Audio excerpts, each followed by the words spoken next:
ดอก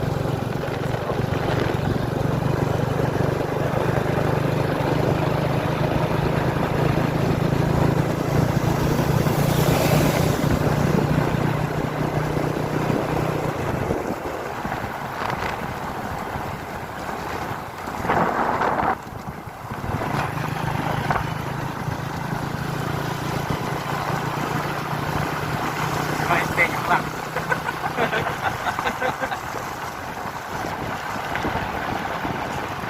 ไก่สิฮอนแล้วก็สิฮอนแล้วต้องซ้ำมากองใหม่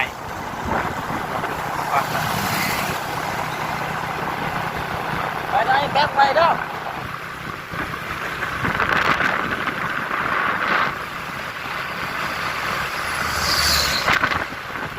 ไก่บ้านนี้ไปแล้วเราเลี้ยวซ้ายให้เราเป็นแม่เลยกดป้ายคอยขี่ไปหนึ่งเลยเนาะกดป้ายดูมันนะตามเขาป้ายตรงสะพานมีป้ายหนึ่งไปเลยคอยถ่าย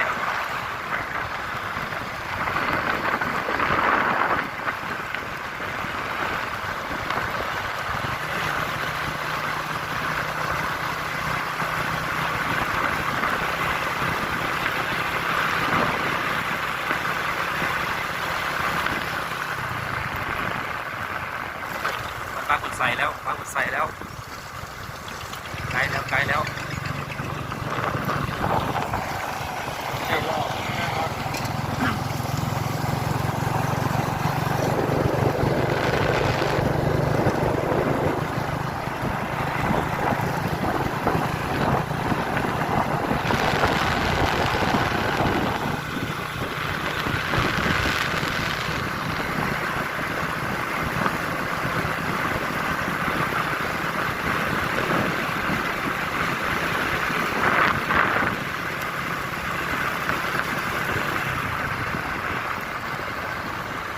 นี่จะเสียบเขาได้ดีกว่าแม่นวะพี่ตอบอีกเนาะนี่นะปุ๊บไปตอนนี้แล้วไปใส่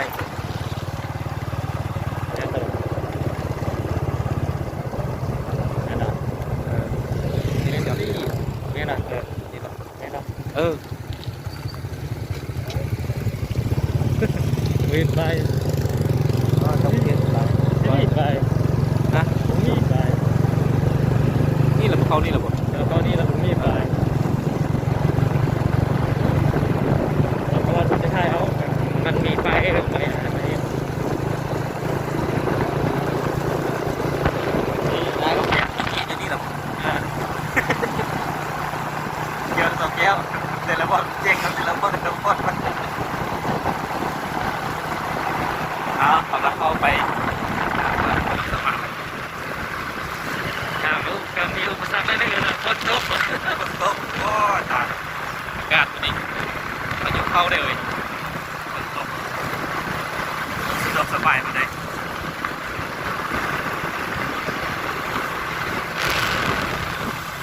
เราเกียบตกเลยครับ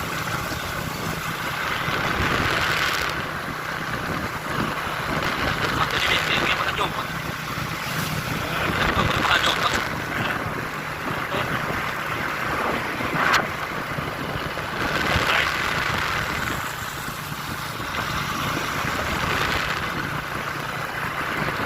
กำลังมีคนเข้าใหม่ป่าไม่ได้ถือว่าเป็นอุปสรรคใหญ่ที่สุดฝนตกโอ้เจ็บ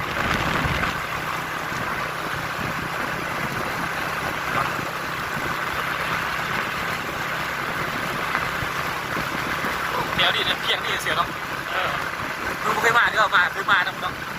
เฮ้ยมาเบี้ยวกินไก่ดีกว่าตัวนี้เลยมาเบี้ยวแล้ว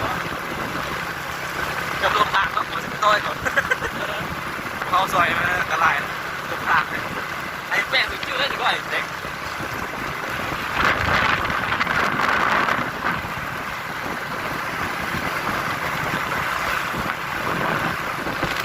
ปากทางหน้า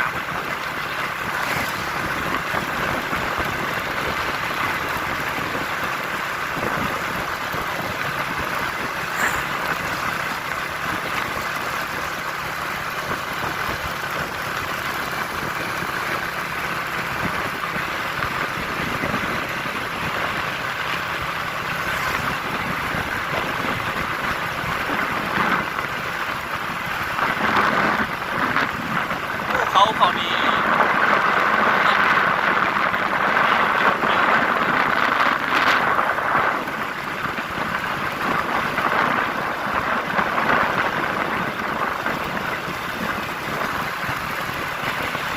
โอ้หัวหน้าใหญ่เลยไปไว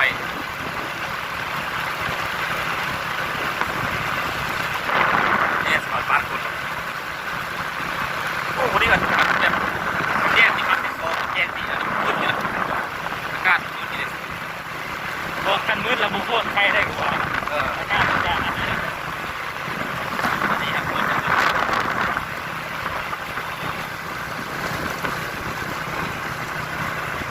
เช้าเดินทางกำลังเดินทางสองน้องน้องสาวบ้าน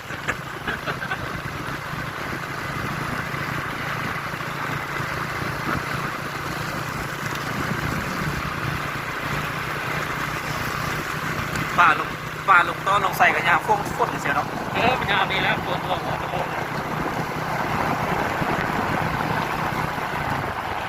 เอาบ้านเลยเนี่ยบ้านเลยบ้านเลย บ้านเอ๊ะเปิดประตูแล้วบ้านประตูแล้วสมองสมาร์ทบักสันคือคุณบักสัน30 กิโลเมตร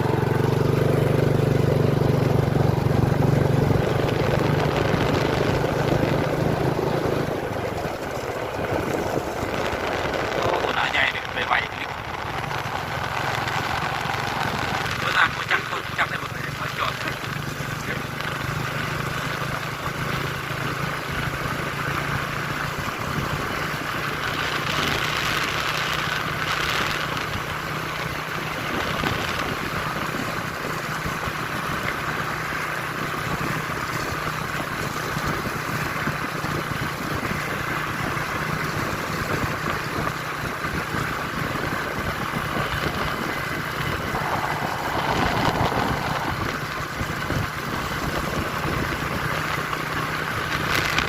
เขาดีงามดีเขา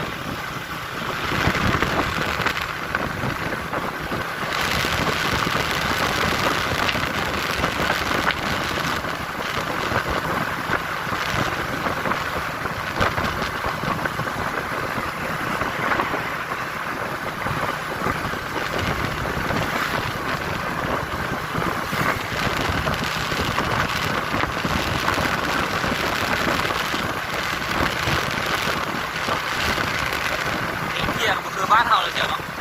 เที่ยวไปแล้วเพียงไปเบิร์ดเลยบ้านเรายังมีปูก็นี่เป็นเที่ยงสุดตา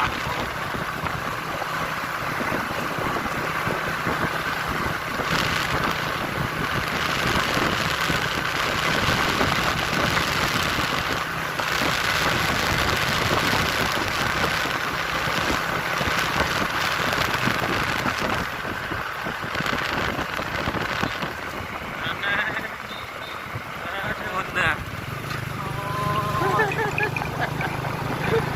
ว่าอยู่แคบทางมันตีเขาอยู่จากสองฝั่งกันเบาที่สุดเลย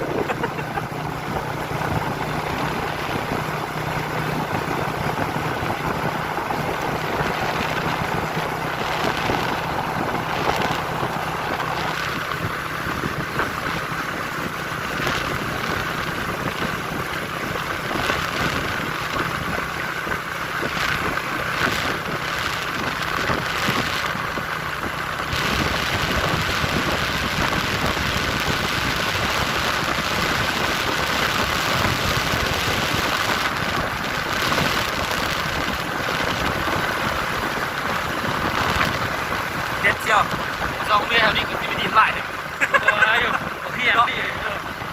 โอ้บอยแปลว่าทางคนนี้ซ้อนอุ่นเชียวนะออกคุณเลยบอกออกไปทางนั้นน้องว่าน้องแวงเลยประหารนี่นะ ร้านเอาไปคนแรงนี่แล้ว ออกไปพวกบอกเนาะเนาะโดนไล่แปะเนาะ ร้านเอาไปคน เล เลย ยโอ้โหเราไปแล้วเราไปแล้วเราเบิ่งกูนะทางเราก็ทำเราได้ไก่เลยเชียวโอ้โหนะ ร้านนี้มาทำซื้อไปไหนใครก็ใครก็จะโกง เปลี่ยน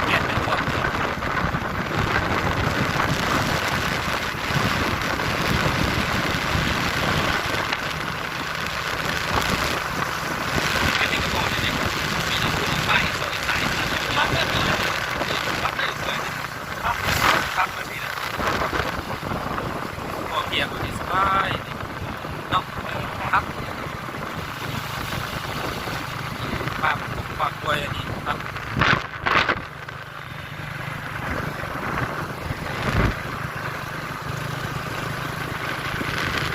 เอาไก่เสมาต้องสมาร์ทแล้วตามก็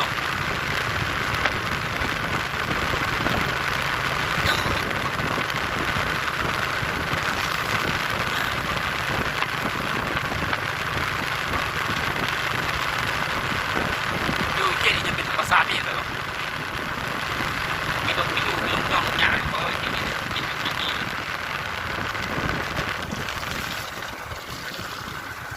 หอแล้วบัดนี้นะน้องสามารถไหน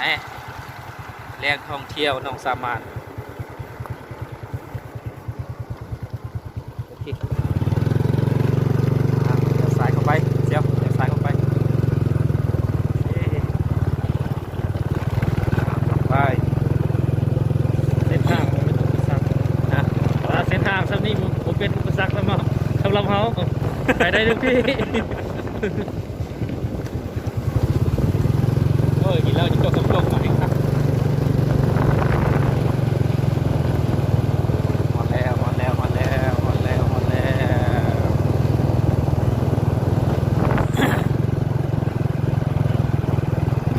ดแล้วแสดงว่าเขาเคยขายขับมาขายเครื่องนี่เนาะ มา ร้านขายเครื่อง จอดยูทูบเบอร์เขาลงกัน เอาขี้ขึ้นเทิงเลยไหมโอ้ป่าเด้ช่วงนี้แห้งกระแสมาแห้งปะนี่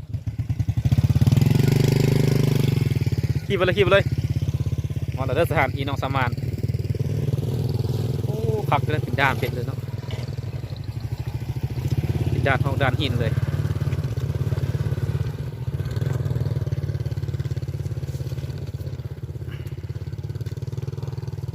ธรรมศาสตร์ครับ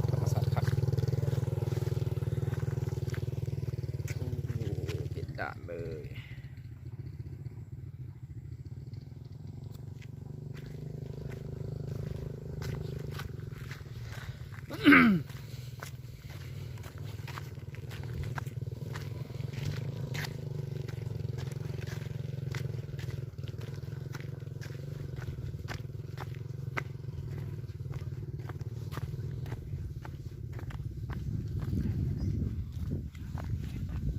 พี่นะ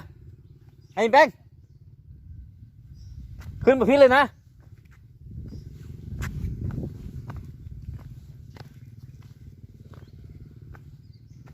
โอ้เป็นด่านหินครับนั่นเลย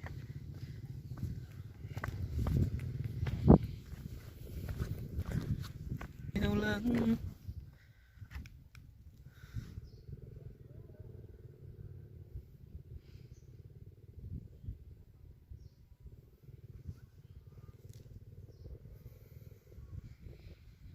ประสักเลยโอ้ครับ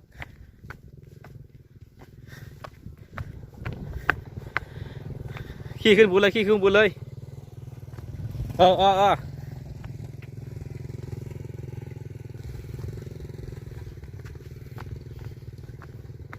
อว่าดำดิเลยเนาะฮะอากาศหันดี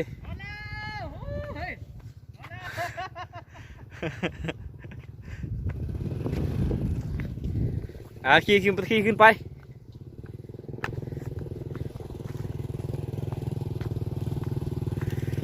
เป็นด่านใหญ่ๆเลยกวางอีลีว่าเสียดายเต็มวันนี้หันฟ้าบดเว้ยแจ้งดีเลย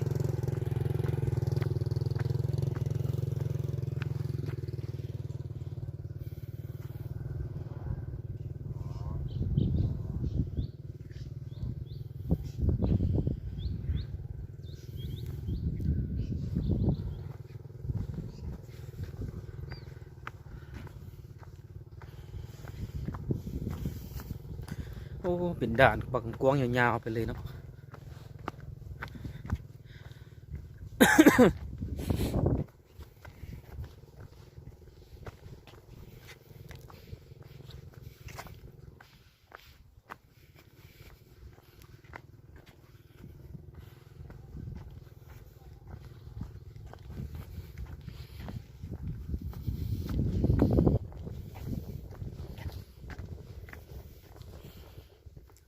น้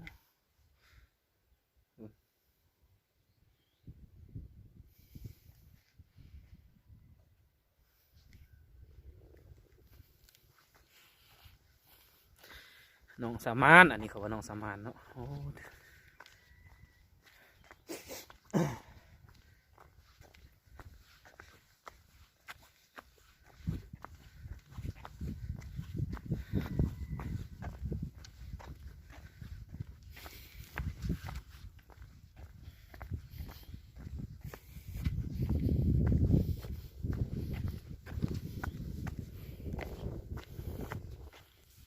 ข้างหลัง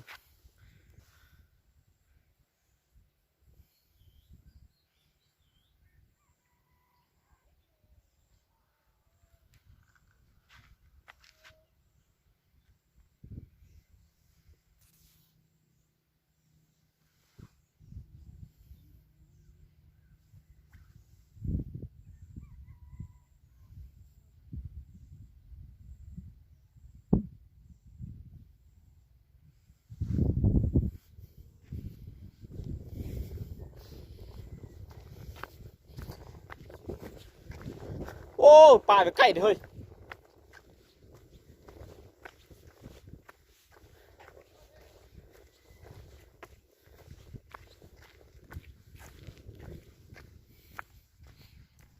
เขาว่าอันแป้งมีบ่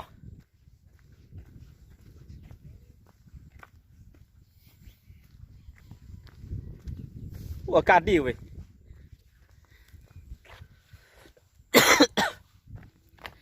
สาวนอกอยู่นอกสมานเด้อวันนี้ได้บ่ได้บ่ฮู้ได้ เดี๋ยวสิได้บ่ได้บ่ฮู้วันนี้นี่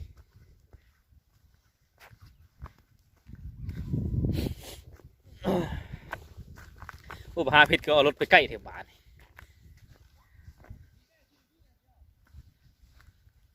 เดี๋ยวยังไปก็ได้มึนกว่านี้นะเขาเบิ่งนอกกันไหมไปเข้าไปให้แป้งเจ้านะ โอ้เปลี่ยนเครื่องของเขา เฮ้ยเปลี่ยนอะไรเปลี่ยนอะไร เอาเปลี่ยนทำไมจ๊ะวะเปลี่ยนเครื่อง มึงยุ่งวะ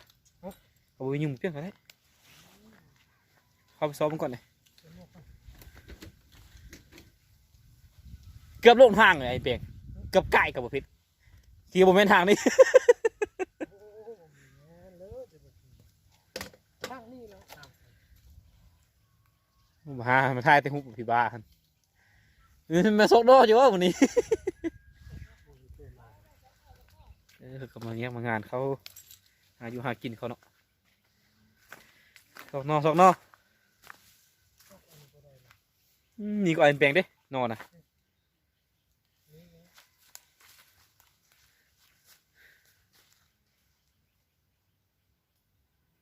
ปุ๊มีอันแปลงเลย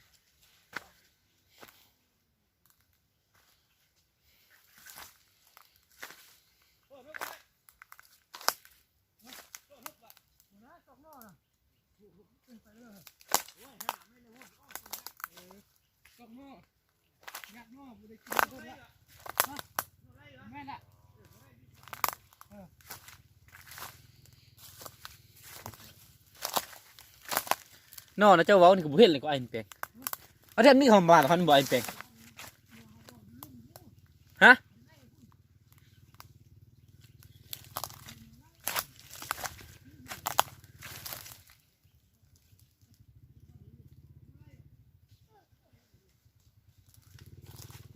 โอ้บ่อยากมีก็อันแปลงนอนนี่นะ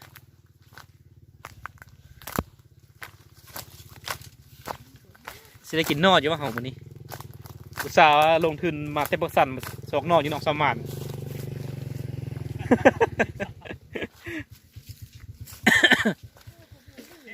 บ่มีบ่ไอ้แปลงโอ้ยเป็นนุ่งทรงยาวเฮียยุงบ่มีเขาเอามื้อละไอ้แปลง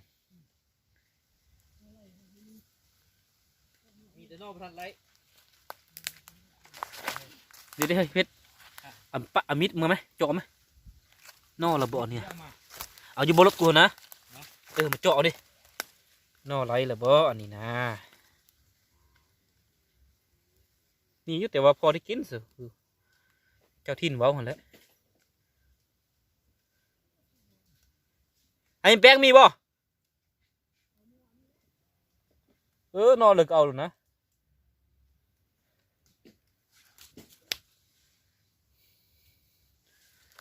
เลาะซอกไปหมดนะเย่ก็มีอยู่ได้นอนเนี่ยโบราณพอได้อยู่ได้กินนี่เฮ้ยมามิดมาจอดเสียแล้ว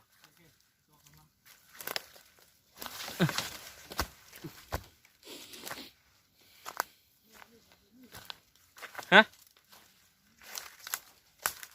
เขาก็มาซอกคือกันเนาะ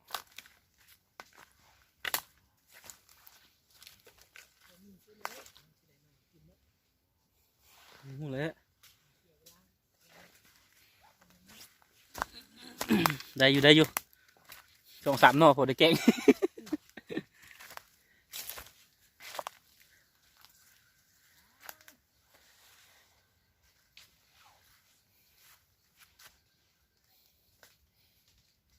บ้าเขามาโซ่หันคือมีเนาะไอ้แปลงเนาะฮะ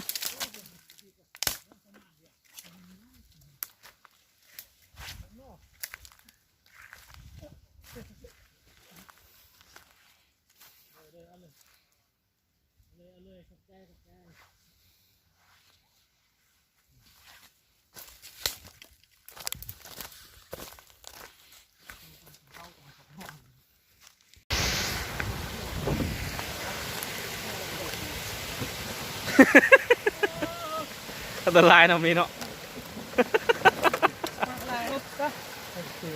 ล้างมันได้นี่ล้างรถสันนิเป็นเลย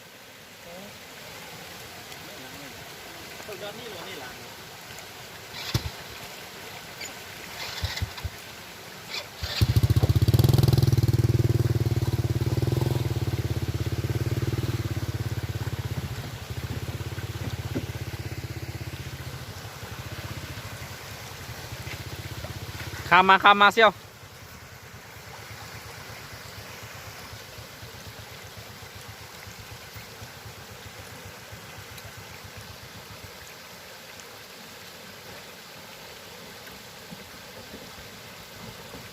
ทำไมซอกทำนี้เต้เขาซอกหัน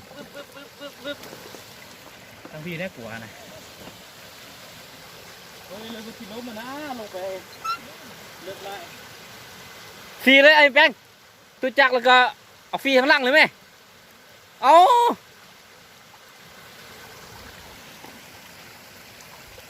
โอ้น้ำเสิร์ฟได้อยู่น้ำ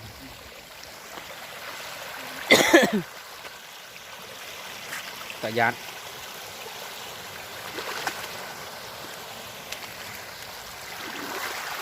สองนอกสองนอกเห็นไหมหอยเขาปอกนอกนะเดี๋ยวจะไปกินน้ำเขา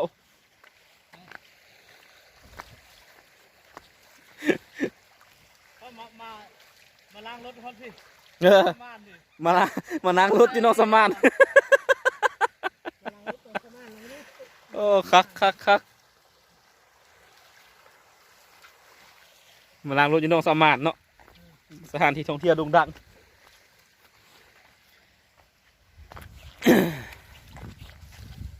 โอ้คุณสิมีป่าหน่อยเป็นเสื้อหมองสิได้เนาะต้องได้แหละเหรอวะนะปลาดุกเอ้ยก็สิมีนี่เบิ่ง เสือเบ็ดเนาะ ปักเลาะนำเลยเนาะ ได้ก้อนเข้าไปทางข้างนอก ถ้าเสื้อยามมงขึ้นนะสใจดี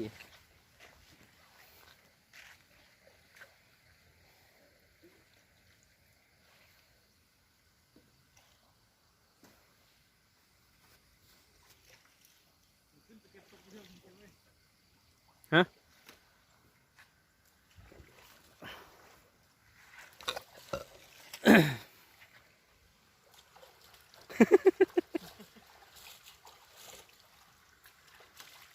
ล้างดีไล่นะ แปลงเลยไอ้แปลงเลยต้อมเลยนะ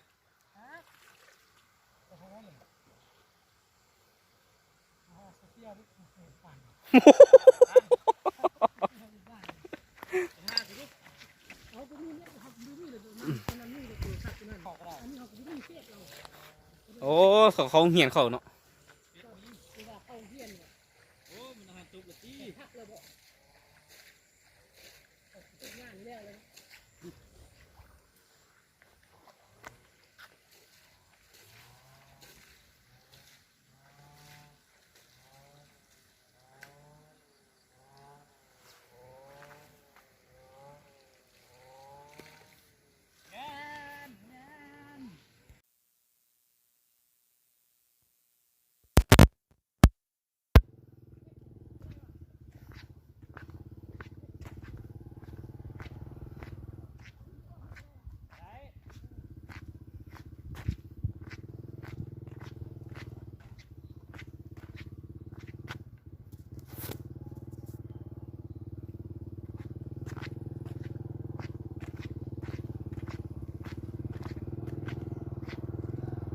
ล้อบนน้ำเข็มนี่ก็สิมีเนาะฮะ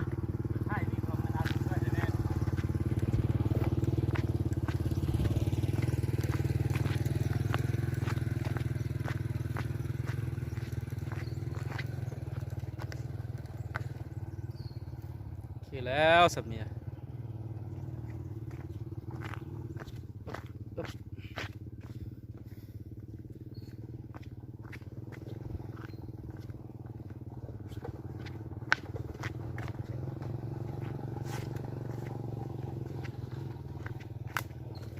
กินทิมซะเ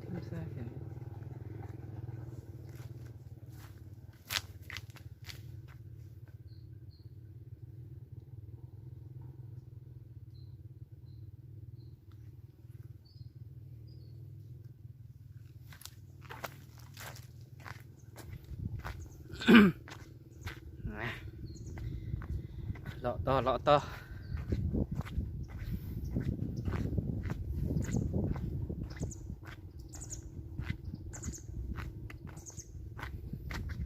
้นไม้นี่งามเนาะ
กองขวางอีหลี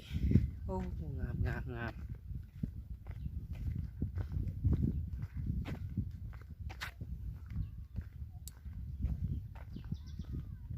้องสามารถ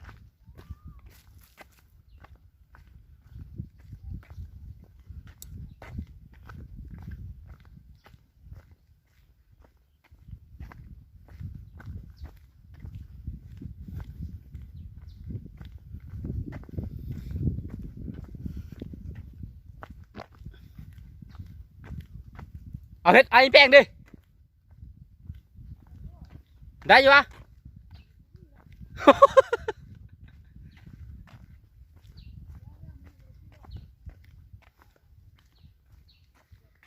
เลาะได้หัวไอ้แป้งเอ้ยไรแล้วมึงมีแล้วคือมือหันเขาได้เลยคนซอกไล่พุทธ